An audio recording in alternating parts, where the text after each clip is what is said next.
Thank you very much. I think the first thing we're going to do is just stand up and have another stretch. Can we just take another stretch? Yeah.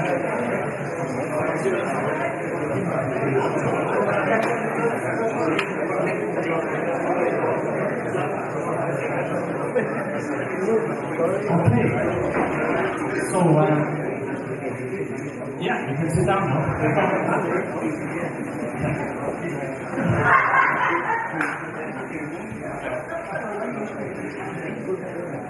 I'm delighted to be here.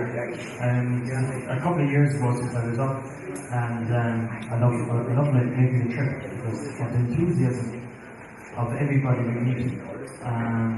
So, my topic is do stats add up? So first and foremost, I'm finishing a player. I was on the team on the panel in 2000, 2005, 2006. Unfortunately, I was sitting watching Brendan Cummins play. So, like many others since, I played club hurling, and this current year was my 22nd year playing senior hurling without missing 1 minute of championship action. I was fortunate enough to do that. So, for the last couple of years, I've really been interested in coaching and got into stats from a coaching point of view. So this isn't going to be high-end statistical analysis. It's going to be what you can actually use in your coaching sessions. Is that fair enough? So we're going to get through a number of slides, and then I'm going to open it up for questions. So if at any point you think of a question, maybe write it down, and we'll try and get to them all afterwards. And if not, I'll be here for the rest of the day, and if you want to ask me one-on-one, no problem. Okay, so the question is, do they add up? Well, if we know the answer, we might know, do they add up? So what is the answer? Or where does the answer lie? Well, we need to think about the game and what happens within the game to give us the answer. Okay, so if we divide the whole game into kind of a player side and a game side, and there's a number of elements within that we can identify, do the stats add up? So, let's take on the game side first. So, in terms of scores, do you know in your club what you score every game? Well, you should know, okay? You should know. Do you know when you win, what do you score? When you lose, what do you score? When the opposition beats you, what do they score? Okay, so we should have a target of a score to get to. Okay? So let's think about puckouts. Alright, the lads were talking about puckouts earlier on. Do you just talk about, okay, we have to go out and win puckouts, or do you have a target for puckouts to win? Now, media have gone bonkers over the last 12 months or 24 months about puckouts, and the emphasis on winning puckouts. Alright? Because it's easy to measure and it's easy to talk about at half time because it's a restart. Okay? But it's very, very infrequent that a player would catch a puck out and score directly. So it's really what happens after the puck out. So do you measure the puck out and you measure what's maybe the breaks after it, and then what's the next phase and how that is good. Right? Quite often it's a case that you might lose your puck out count and still win. So it's directly after the puck out is the key element of the game. Alright? And that's from an opposition point of view and also from our point of view. Alright, next one is the fouls. Okay, so do you know how much frees do you give away that are scored? Alright? We know that when we play a certain team in Tipperary, that 80% of their scores come from frees. So we know that if we can keep the free count down, our chances of success has gone through the roof. Did you get that idea? Alright? And I guarantee you, if you look at the clubs that you played, where are their scores coming from? Yeah? I can't tell you because I don't know, but you should know. Okay? Are the frees coming from the forwards or coming from the backs? Because if we're constantly coaching our team to say we can't give away frees, well, I know teams are deliberately fouling in the forwards just to slow down the game, and especially if they're down a player or if playing a traditional team that are just strike the ball up the field. Okay, next one, tackles. Oh my God, we love that, right? But there's a certain tackle count that win and lose. You should know that. Yeah, we know that if we can get to X number, right, with tip, that there's a bigger chance of winning. Yeah, there's a higher chance if we can get to X. Now, unfortunately, I can't tell you, right? But we know when we get X tackles, there's a bigger chance of winning. Okay, and then look, there's many more that may be individual to yours. So, for example, you might have a really good full forward. Yeah, how many times can we get the ball into the inside line? How many times do we get the ball inside the 45? And when we do, what's our conversion then? Yeah? Okay, we switch over to the player and we think about their possessions. Right? So there's a number of possessions per team. Right? And on average we're hitting around 142, 145. Okay, but some players we want on the ball. Yeah? If we think about the opposition, well, there's some players that we need to keep that ball away from. And if they are getting it, well, we know that we could be in trouble. So especially if we're thinking about playing against an opposition, the question came up against a sweeper. Right? If we know that the sweeper is getting, there's some teams able to get the sweeper on 30 possessions, which is crazy. Right? If we can keep them down, well, there's more likely we have a chance of winning. You get the idea? So we were tracking those players over a number of games that they are playing, and we try to minimize their impact. The scores, who's scoring and who's conceding. Yeah, your key in all of our teams, there's 3 or 4, if we're lucky, and maybe 1 key scorer in the team. And are we getting the ball to them? And is he scoring? Or is she scoring? Okay. Fouls, and again, who's fouling? On forwards or backs, or where the pressure is from. Yeah? And tackles, right? In relation to where the tackle location is. So is the forwards tackling or is the backs tackling? Right? If the forwards are tackling, well, they're going to slow down the ball coming out. Yeah? Putting a high press.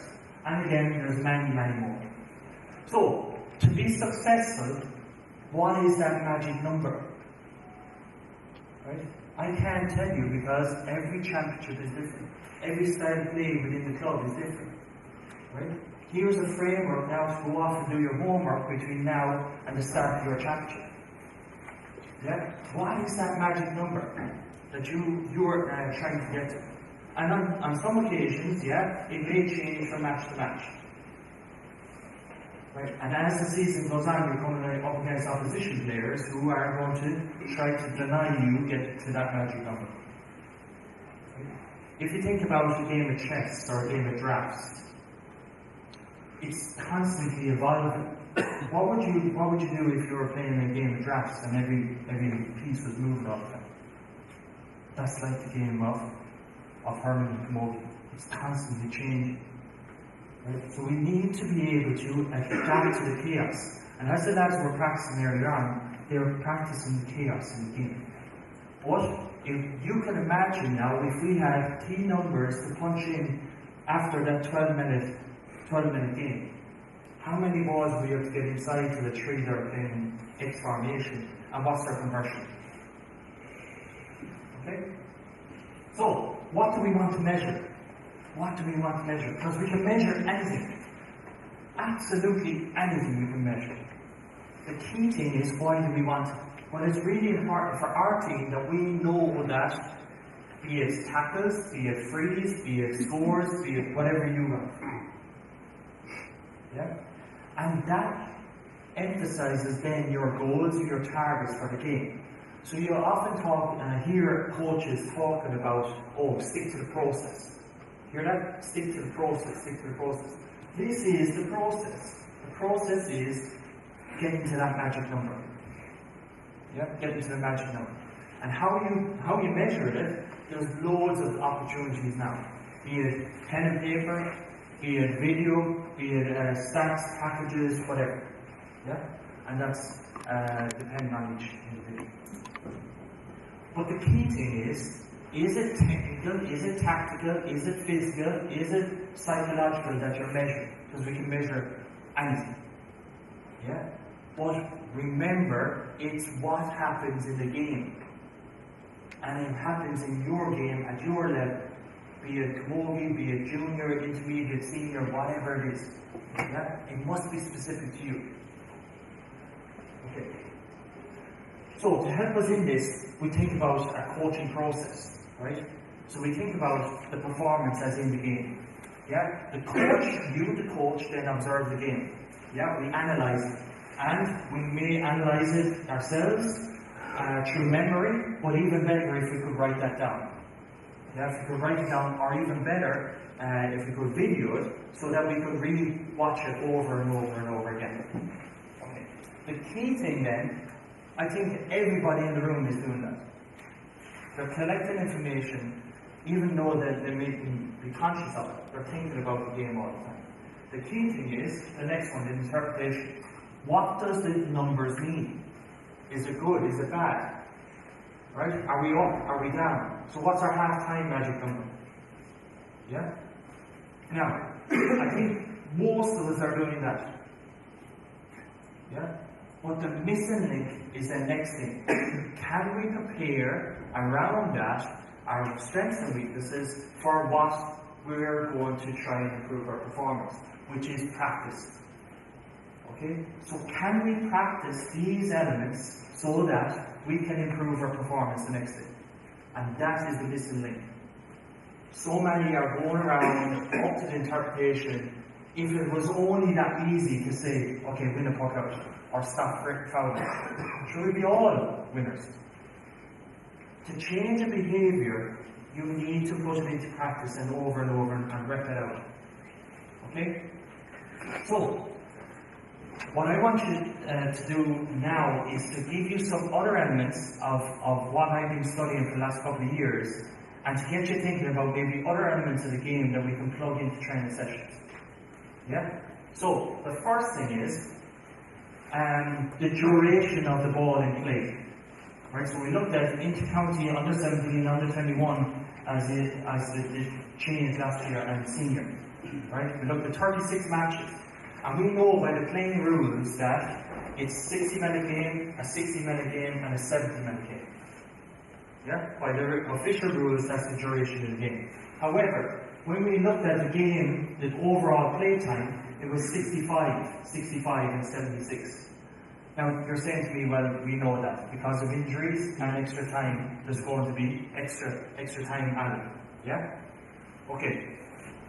What does that mean for me as a coach?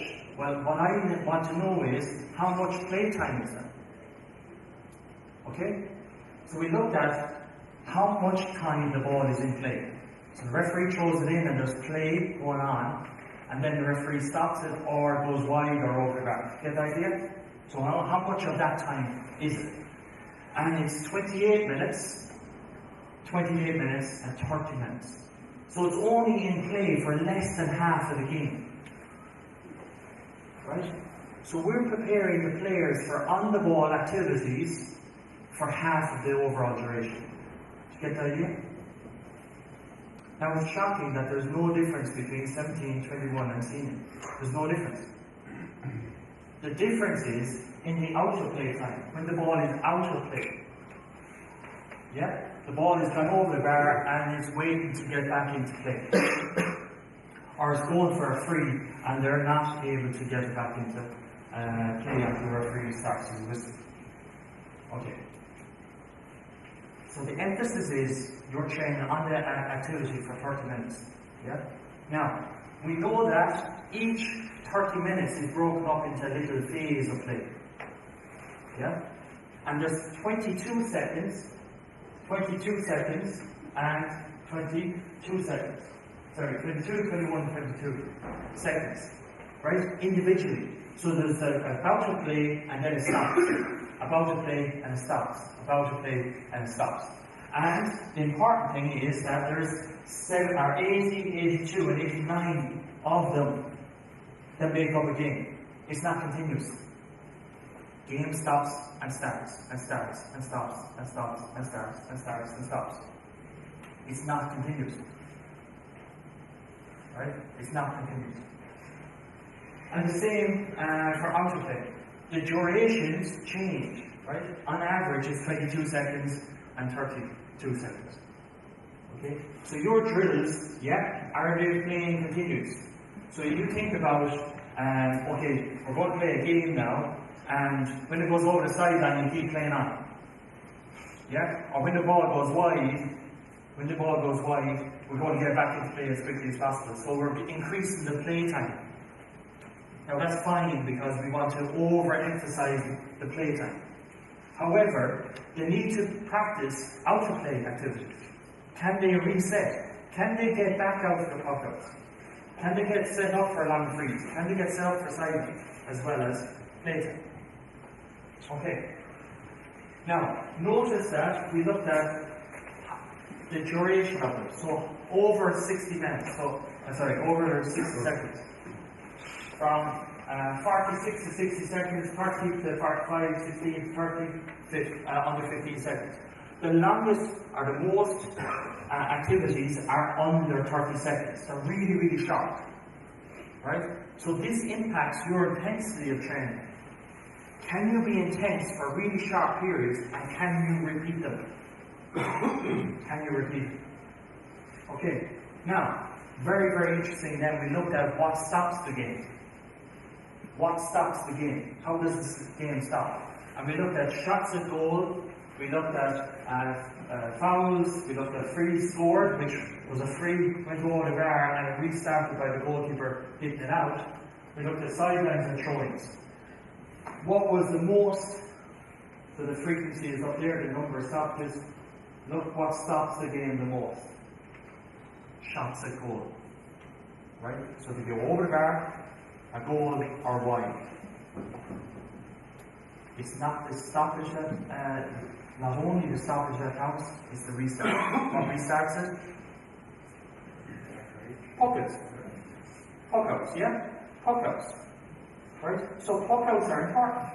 You're going to get in around the 30 puck-outs every single day.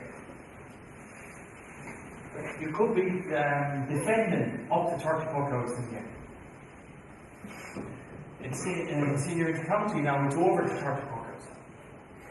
Right? Is their goalie used to hitting 30 puck-outs? Is their outfielder used to receiving 30 puck-outs? Right? When they're in possession, and defending 30 puck-outs when they're in possession. Yeah? And then frees, and the longest one is the frees scored. Yeah? Free, over the bar, and then the goalie has to get back into play. So there's around 60 seconds for the ball to get back in play. Okay, now, so the total distance covered in around intercounty senior game is 7.5k. And reduces from the 21 and down to 6.5k for on the 17th. Right, so the average distance covered every minute is 109 meters every minute over the time duration.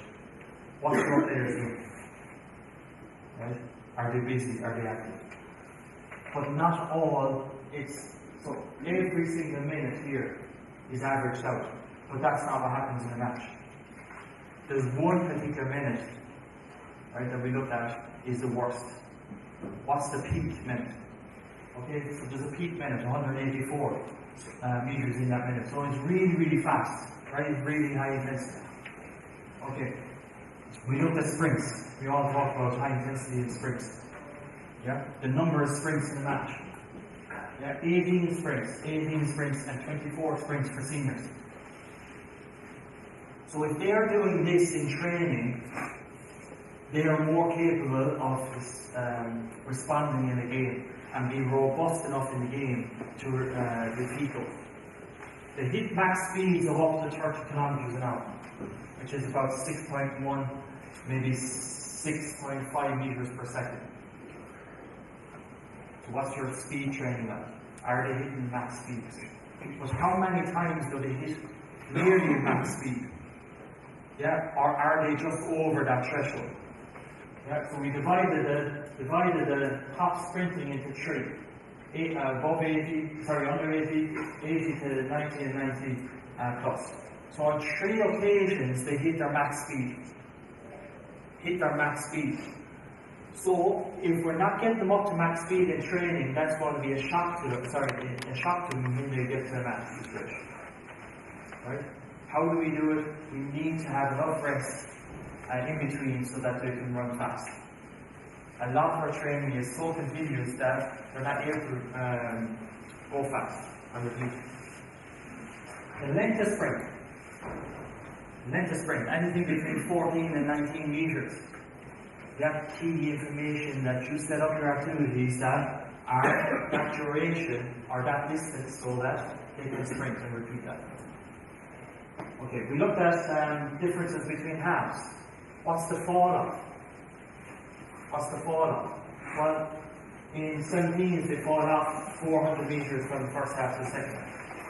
Yeah, seniors are able to respond a little bit better from first half to second half. Yeah. High speed running, again, drops off 60 meters and sprint distance 60 meters, and the length of sprint changes by 1 or 2 meters, which is insignificant. So can your players sprint in the first half and in the second half? There was a big move away from sprinting at the end of training, wasn't there? Yeah? So, years and years ago, we always finished with sprints at the end, didn't we? And then some sports science came in, and we said, right, we'll move sprints to the start of training, yeah, which is correct, right? It's correct. So sprinting when they're fresh, yeah? But in the game, they're sprinting when they're fatigued as well. So they need to be sprinting towards the middle and in the training as well. Okay? Now be very, very careful we're not loading them up at the end and we're doing loads of sprints, the next thing they're all injured. Right? Yeah? So if they're doing 18 over the game, well, maybe 2 or 3 towards the end there are quite beneficial for them. Okay, so we looked at positions. Right? Positions, full back line, half back line, right up to full forward. What do you think? Who's running the most? Who's running the most? Okay. So again, look, there's a curve. Right? The middle 3 are the most demanding positions. Half back, midfield, half forwards. Right? More demanding than the full forwards and full backs. So the players that you play in the middle 3 positions, they need to be able to repeat that effort over and over and over again. Right? Now you may have strategies put in place to replace those players. Right? So those in the full back line, full forward line, change with those middle 3 positions so that they can keep going. Okay, and now let's think about some training activities. What are we going to do? Okay, so if we want to practice shots at goal, which happen most times in the game, right? Most times in the game, we can set up a game and practice it, right? Put it in match situation like the lads were doing earlier on. Yeah. We can also set up smaller situations, which may be a 4-on-4, 3-on-2, etc. Yeah. Okay. Puck outs. Yeah. Design and play a full game if we want. Or set up your 15 players and look at puck-out situations. Right? Have we a routine? Where do our players want to be positioned? So we can modify this, any of these tasks now going on, that changing the space, changing the task, the equipment or the players. Right, so let's change. So think about what happens in a 10v10. 10v10 area, there's lots of opportunities for scoring. Yeah, the ball is close by. Now, if we change over here, yeah, there's more space to attack, more space to defend. Yeah, it's challenging the forwards, challenging the backs, assisting the forwards more of a chance to score. However, which area do you think are going to get your sprints done?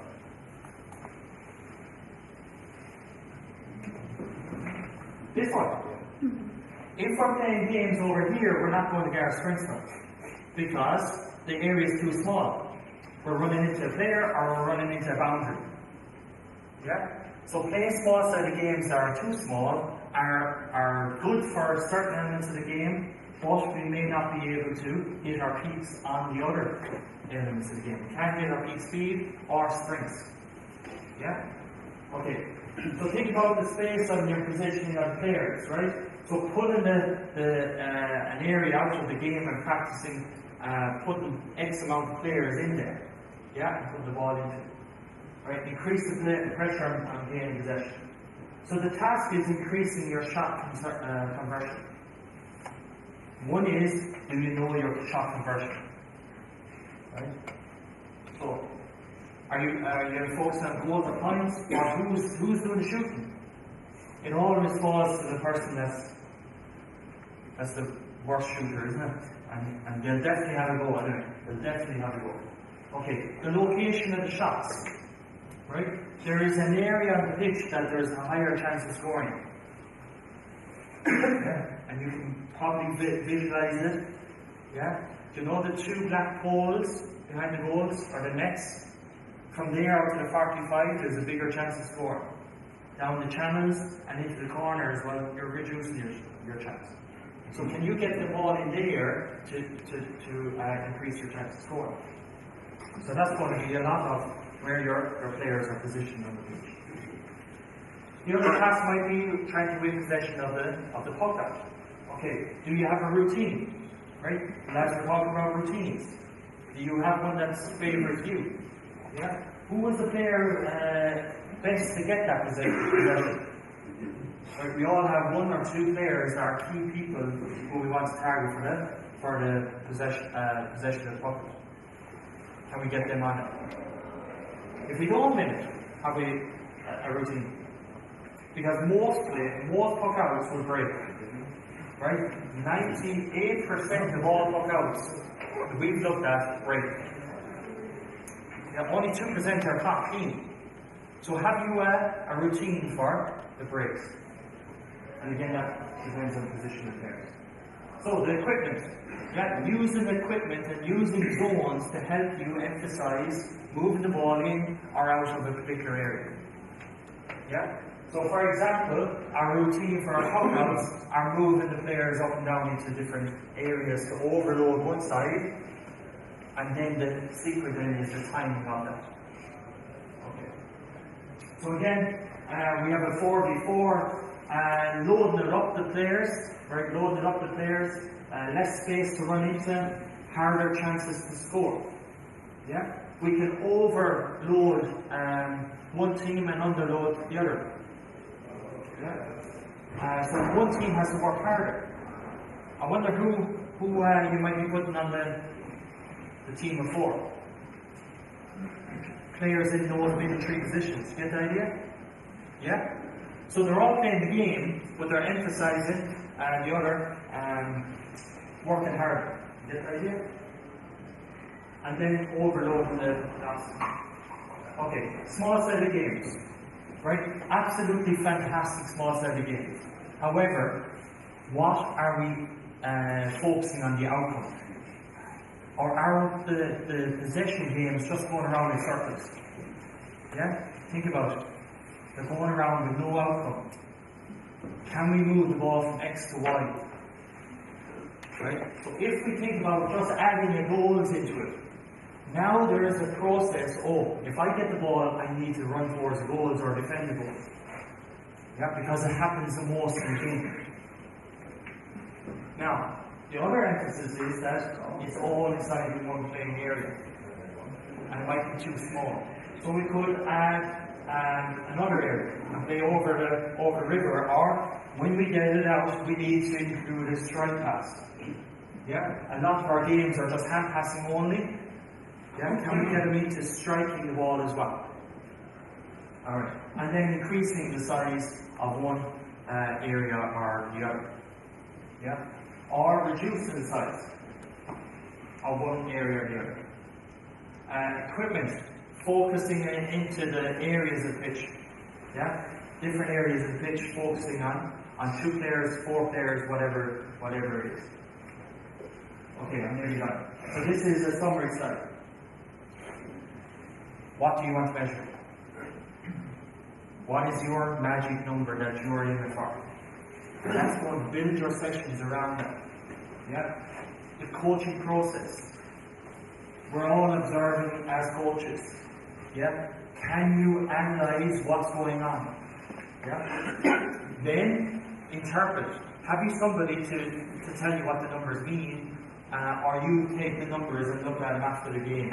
And the key thing is that many people are forgetting is that to plan your next session and practice it. Can you practice it? Okay? Adjusting your setup then using your space or time or task or equipment updates. Thanks very much.